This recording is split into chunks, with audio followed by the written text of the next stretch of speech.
Maging ligtas, maging panatag, Pilipinas. Ligtas, maging panatag, Pilipinas.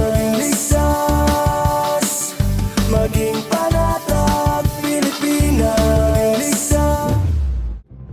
Bawat segundo mahalaga at ligtas ang bayan kung handa ang mamamayan. Ako po si Dominic Albelor at ito ang Civil Defense in Action.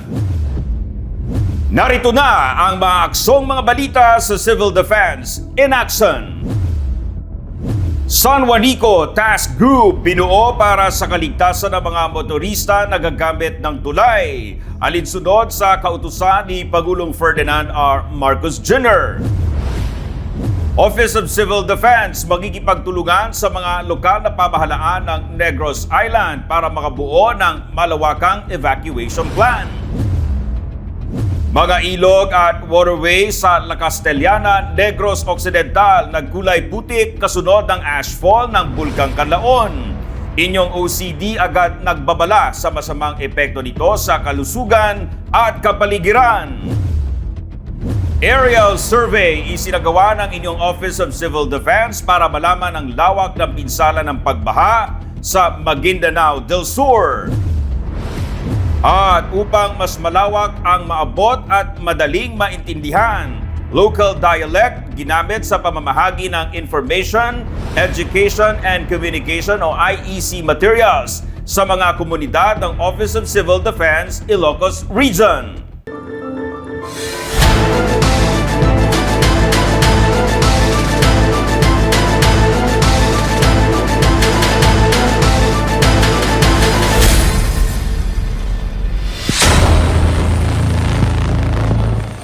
Magandang araw, Luzon, Visayas, Mindanao. Bayan, nakikipagtulungan na po ang Office of Civil Defense sa mga lokal na pamahalaan sa palibot ng Bulkang Kanlaon sa Negros Island sa pagbuo ng evacuation plan na susundin oras na lumala ang sitwasyon ng bulkan.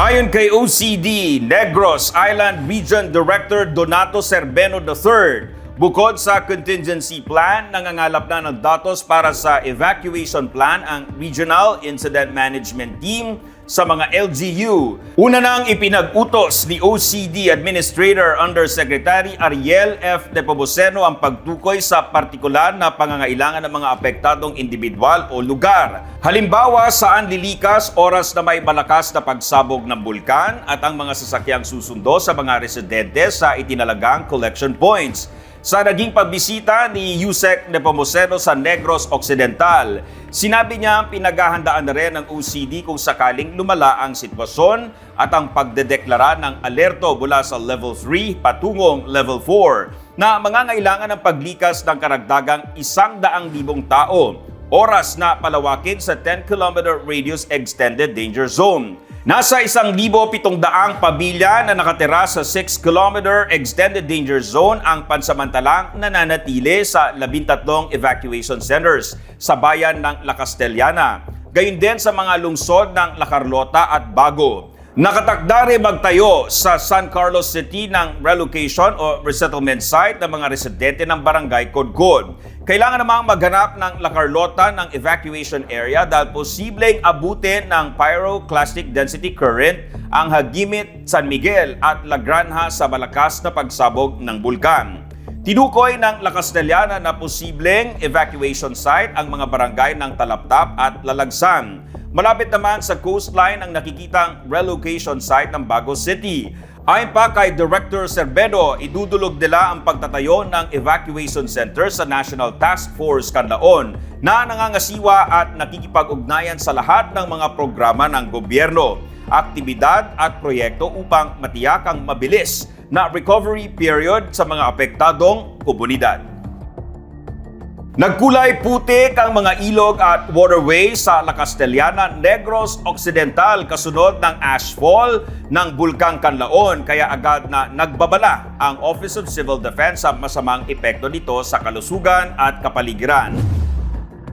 Ayon kay OCD Negros Island Region Director Donato Serbeno III, pinapayuhan ng mga residente na pakuluan ang inuming tubig. at pansamantalang itigil muna ang paghuli at pagkain ng isda sa mga apektadong ilog. Naapektuhan ang Buhangin River sa Barangay Robles sa La Castellana ng umagos sa mga ibinugang abo ng bulkan kasunod ng malakas na pag-ulan. Nakatanggap din sila ng ulat na nakahuli ng maraming isda sa ilog ang mga residente.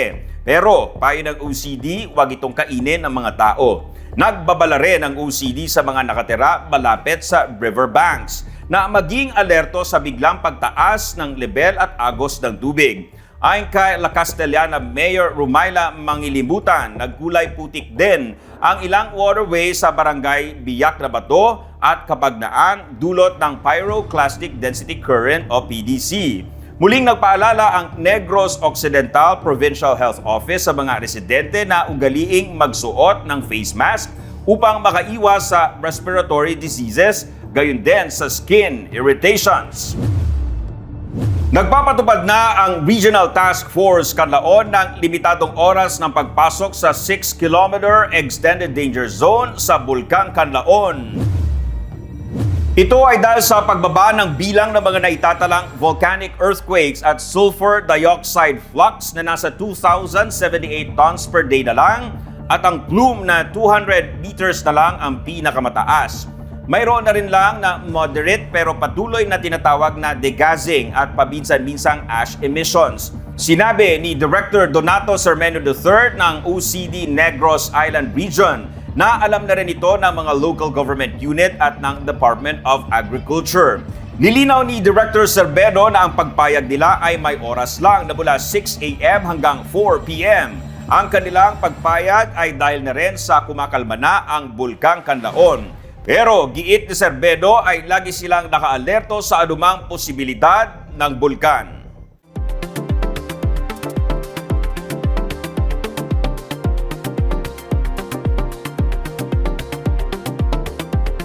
Alamin naman natin ang pinakahuling lagay ng panahon mula sa Pag-asa.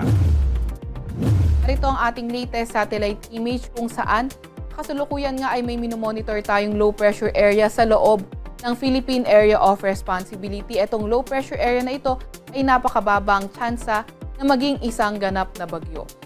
Itong low pressure area na ito ay nakapaloob o naka-embed sa Intertropical Convergence Zone o ITCZ na nakakaapekto sa Mindanao. Ang ITCZ o Intertropical Convergence Zone ang salubungan ng hangin galing northern at southern hemisphere. Kahit na mababa ang tsansa ng low pressure area na ito na maging isang ganap na bagyo, ang LPA na ito at ang ITCZ inaasahan natin na magdadala ng maulap na papawirin at kalat-kalat na pag-ulan, pagkidlat at pagkulog sa Palawan at Mindanao. Kaya yung ating mga kababayan, lalo na yung mga inuulan ng mga nakaraang araw pa, ay pinag-iingat sa mga banta ng pagbaha o hindi kaya pagguho ng lupa. Samantalang dito naman, easterlies ang nakakaapekto sa nalalabing bahagi ng ating bansa. Asahan nga din natin itong easterlies na magdadala ng maulap na papawirin at mga kalat-kalat na pag-ulan, pagkidlat at pagkulog sa may Eastern Samar, may Leyte at Southern Leyte. Pinangunahan ng Office of Civil Defense ang coordination meeting ng National Task Force for Earthquake Resiliency na layong magkaroon ng isang kumpas sa mga ahensya ng gobyerno para sa komprehensibong programa upang mapalakas ang kakayahan ng bansa sa paghahanda sa pinangangambahang The Big One.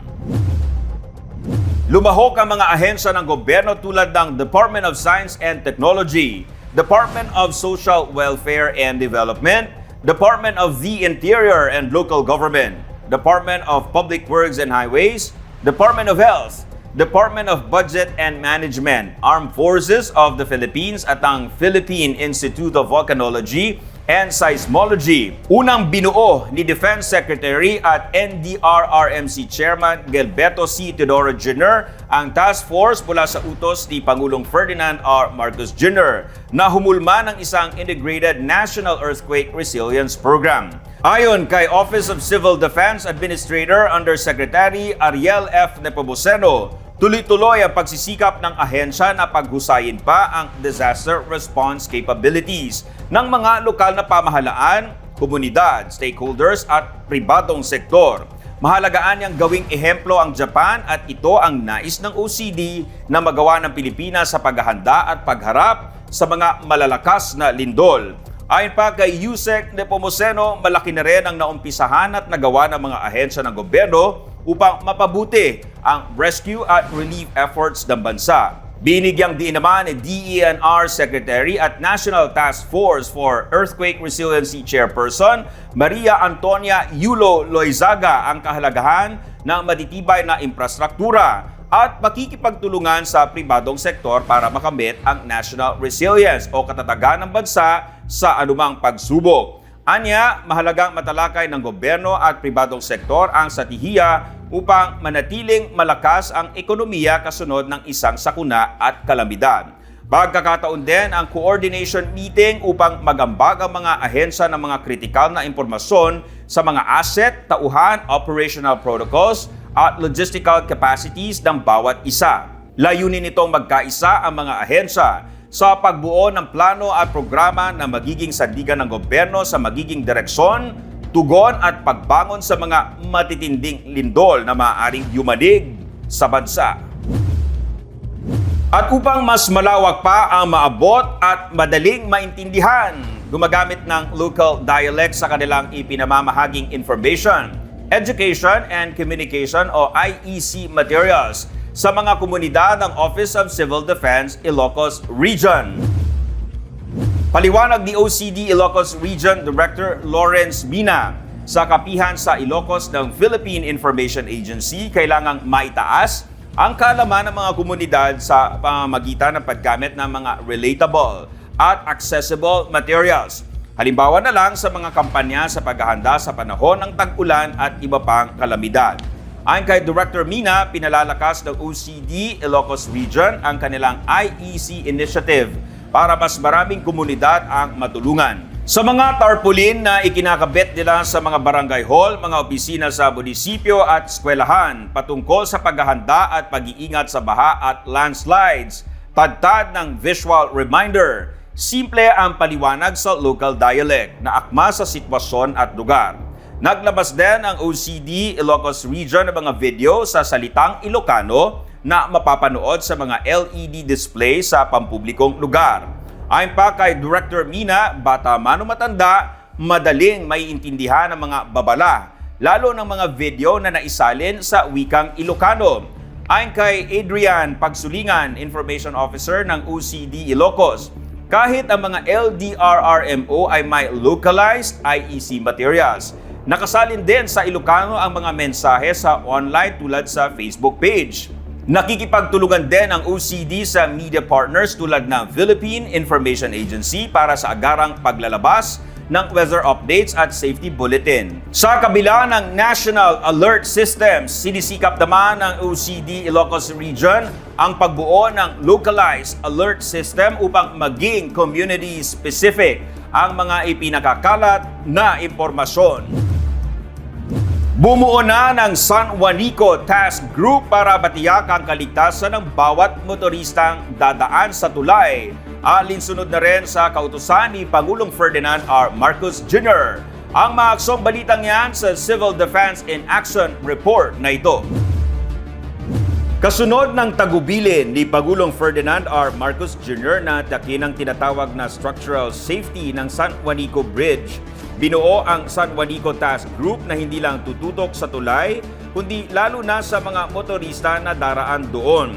Tututukan ng San Juanico Task Group ang tinatawag na security, safety at operational coordination sa lugar. Pangungunahan nito ng Office of Civil Defense na siyang lead agency at overall chair ng SJTG. Layunin nito na matiyak ang maayos na trapiko, seguridad at rapid response efforts sa tulay. Makikipag-coordinate ang task force sa mga partner agencies para sa safety protocols at structural assessments. We would like to apologize for any inconvenience sa mga kababayan natin. It's really unavoidable. But as early as May 10, meron na po tayong advisory and it was covered by multiple newspapers nationwide na meron po tayong road closure na limited at that time to 3 tons per axle pa lang. Now it's 3 tons per gross weight na sa mas mataas yung standard. But we did have an advisory. And again, it's really a burden for our kababayan, but we do apologize because it is a necessary burden. Kasi yung safety naman nila po yung lookout natin. Kasi kung papayagan natin mag-cross, baka kung ano pang mangyari, and you know, lives matter most than inconvenience. And for that, we apologize for any inconvenience na naranasan nila. Isa sa mga gagawin ay ang pagtatayo ng public assistance desk sa mga mega tent na ibinigay ng Tingog Party List.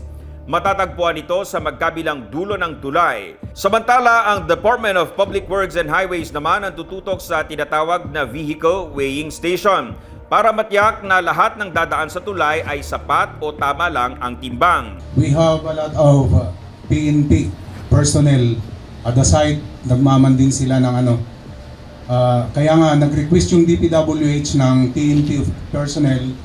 Marami doon to avoid na incident na like that na makakadaan yung vehicle na more than 3 tons. Actually, kahapon 24/7 yung binantayan yung tulay together with our WeBridge personnel and the PNP. On the part of the PNP Region 8, our regional director had already inspected the area and he have already given the guidance to assist the DPWH in the implementation of the 3 metric tons na weight limit ng mga vehicles. So, yun. At bawal talaga ang mga lumagpas sa 3 metric tons na padaanin. Ang mega tent ang magsisilbing command post na may mobile command center mula naman sa Department of Social Welfare and Development. Para sa mga na-stranded, different tulongs, different na pwede natin ma-extend, no, to make the hassle less of a burden sa mga kababayan natin. Like we will be deploying portalets, we will be deploying a field kitchen, meron din na free internet and security, no, that we will be provided for. I will be deploying also 2 command vehicles this afternoon sa site. So I think it will greatly improve the situation. Rest assured that every day is a learning day sa atin dito to address this situation, you know. But we will not stop until we perfected the system na yung crossing is safe, comfortable, and less of a hassle for everybody. Magkakaroon din ng one-stop shop para sa franchise applications at permits. 2 temporary passenger terminals ang itatayo, isa sa Tacloban City, Leyte at isa sa Santa Rita, Samar. For the part of the Armed Forces of the Philippines, we have deployed troops from both sides of the bridge, no? 24/7 din yung in coordination with DPWH and PNP at saka OCD. Nag-provide ng mga tents yung OCD 8. Kaya na-set up ng mga personnel natin yung mga tents dun, sir, na for use ng mga pedestrian na kung maulan, may masisilungan sila. We are already closely coordinating with the 3 LGUs. Meron na tayong i-deploy na mga staff na to ensure that we'll be able to provide assistance, especially those mga waiting passengers. As mentioned kanina, naman sila, moving naman, but again, considering na ang dami yung mga passenger vehicles, so we just have to ensure that we can ease yung kanilang burden naman. So, we will be of course deploying yung aming mga equipment, kasama na dun yung aming mobile communication vehicle, kasama din doon yung ating mobile kitchen. Ang mga mabibigat na sakyan naman ay i-reroute sa proposed checkpoint sa latest site sa Sogod, Orbok, Palo, Tacloban at Santa Fe. Sa Samar side naman, magkakaroon din ng proposed checkpoint sa Catbalogan, Taft, Basay at Santa Rita. We will ensure yung tinatawag nating maximum tolerance. Ang problema po natin dito is we have commuters who are delayed, mainit ang ulo, lahat yan, nandiyan na yan. So hindi lang naman po sa PNP yan. All other agency might encounter some pedestrian drivers, commuters na would complain about the situation. So sana on our part as government public service, we will ensure na we will make it is must na we will maximum tolerance for the PNP.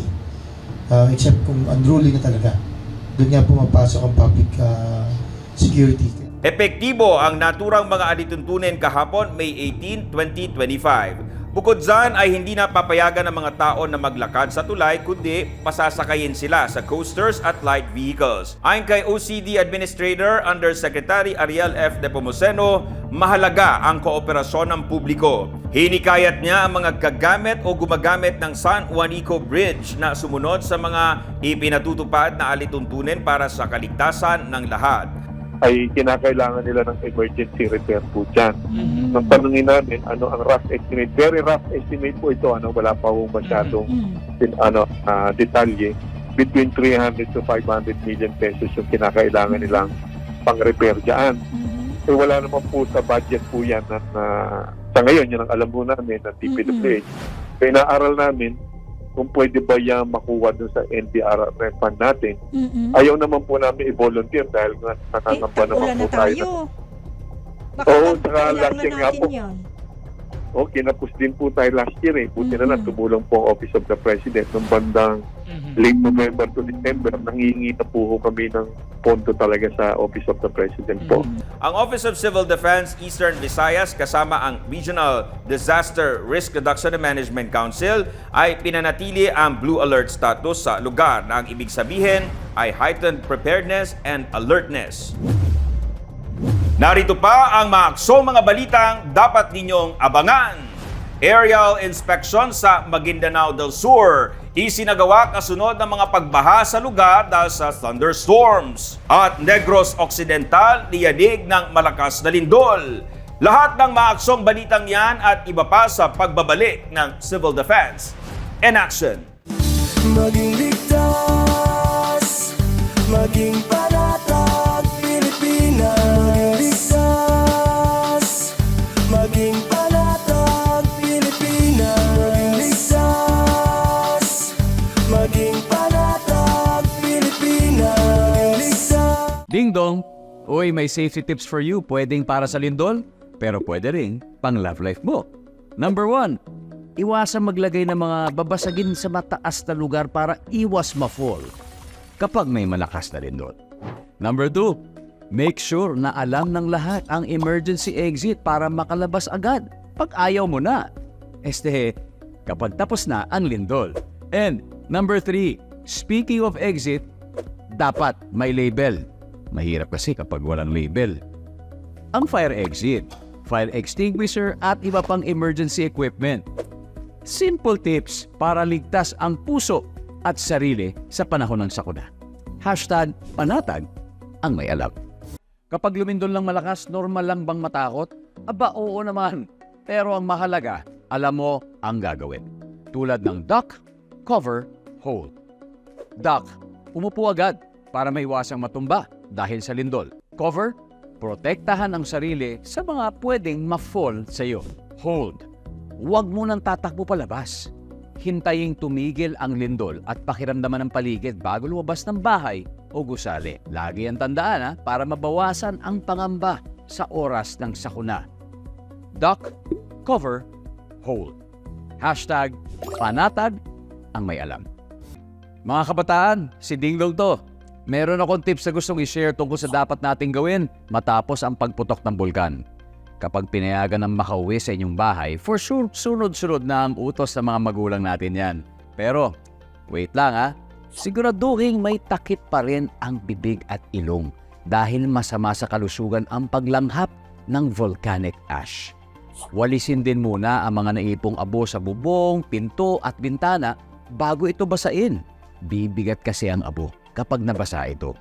At syempre, huwag itapon ang abo sa kanal kasi magbabara yan. O ngayon, alam mo na good luck na lang sa mga utos ng magulang mo. #panatag ang may alam.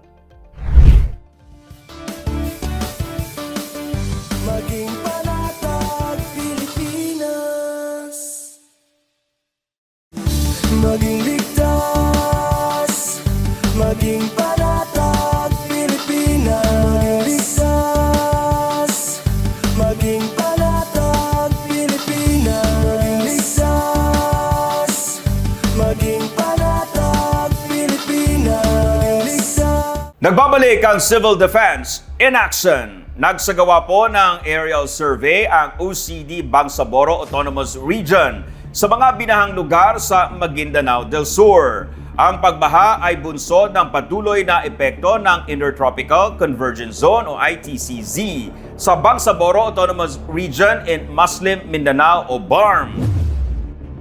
Inilunsad ng Office of Civil Defense Bangsamoro Autonomous Region sa pangunguna ni Director Joel Mamon ang aerial survey kasama ang Tactical Operations Group 12 ng Philippine Air Force at Division Public Affairs Office, 6th Infantry Division ng Philippine Army noong May 17, 2025. Pinangunahan ni Colonel Cesar Pascua, Commander ng Tactical Operations Group 12, ang aerial assessment upang matukoy ang lawak ng pinsala sa Datu Abdullah Sangki, Sharif Agwak at Datu Saudi Ampatuan. 6,023 na pamilya o humigit kubulang 30,115 na individual ang apektado. Isang wooden bridge sa Barangay Bagumbong, Mamasapano na kritikal sa lokal na transportasyon ang iniulat na nasira. Ilang hektare rin ang taniman ng mais, palay, mani at iba pang pananim sa sitio Talisawa, Datu Abdullah Sangki ang nalubog sa baha. Patuloy naman ang validation sa bilang ng mga apektadong residente at sa tinatayang halaga ng pinsala sa infrastruktura at agrikultura. Nakikipag-ugnayan din ang OCD BAR sa PDRRMO ng Maguindanao del Sur at sa mga MDRRMO ng mga apektadong bayan para sa monitoring at emergency operations. Nagpaalala ang OCD BAR na manatiling alerto at sumunod sa local advisories para sa kaligtasan ng mga residente. Diyanig ng magnitude 5.1 na lindol ang karagatan malapit sa isang lugar sa Negros Occidental nitong Sabado ng umaga. Ayon sa Philippine Institute of Volcanology and Seismology, may lalim ito na 5 kilometro. Masasabing ang sentro ng lindol ay sa kanluran ng Sipalay City sa Negros Occidental. Nangyari ito ng 8:32 ng umaga.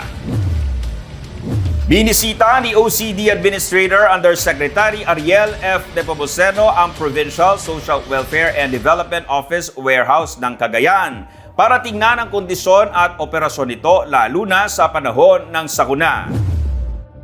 Kasama ni Yusek Nepomuceno si OCD Cagayan Valley Director Leon Rafael at iba pang opisyal ng OCD. Ibinida ni na Acting Provincial Social Welfare Development Officer Mark Paul Alariao, Provincial Disaster Risk Reduction and Management Officer OIC Ruli Rapsing at Assistant PSWDO Bonifacio Quartero sa mga inisyatibo at suporta ng Provincial Government ng Cagayan para mapagbuti ang operasyon ng pasilidad tuwing may kalamidad. Samantalang nagpulong ang PSWDO at PDRRMO para talakayin ang mga susunod na hakbang para mas mapaganda pa ang pasilidad at mas maiayos ang operasyon ng PSWDO warehouse. Lagi pong tandaan, bawat segundo mahalaga at ligtas ang bayan kung handa ang mamamayan. Kaya't mainam po na laging handa anuman ang ganap dahil sa bagong Pilipinas, walang maiiwan. Ako po si Dominic Almelor at ito ang Civil Defense in Action. Maging ligtas, maging panatag, Pilipinas. Ligtas, maging